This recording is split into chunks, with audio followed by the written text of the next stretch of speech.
Helo, Meical ydw I a dwi'n gweithio yng Cartref Preswyl yn Bwllheli, lle dwi'n cael yng nghyflogi fel Cymhorthydd Gofal. Yn Preswyl mae cartref i Anableddau Dysgu ydi o, a mae gen bob un o yswylwyr gŵr allweddol mewn ffordd, key worker. Da chi'n mynd allan i siopio hefo nhw a fel dwi'n deud, allan yn achlysurol gan mynd am dro. Mae'n braf rili, mae pawb yn neud rhy gilydd yna de. Dwi'n meddwl na dyna wedi cartref hapus yn i'n meddwl. Y peth heriol i ddechrau oedd yn enwedig yn y swydd yma. Yr ofn yma o beidio galluogi i helpu. Oedd na ryw fath o ofn oedd chdi jyst peidio ymrwymo dy hun yn y gwaith. Ond mae amser beth da.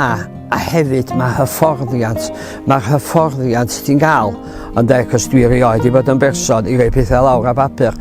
Ond mae hyfforddiant yn rhoi atebion i unrhyw broblem. Nes i ddechrau mewn gofal, mewn cartref dementia, ond mae gofal dwi'n neud rwan yn ddau beth hollol wahanol. Mae annibyniaeth yn bopeth i pobl. Dwi yn gweld gwahaniaeth yn y math o ofal pan o'n i'n gweithio gol arall.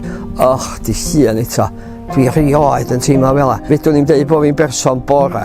Na i siarad yn os efo rhywun de, ond dwi ddim yn berson bore. Tan dwi wedi dod i gofal a dwi'n meddwl, dwi erioed i fod mor hapus a deud y gwir de.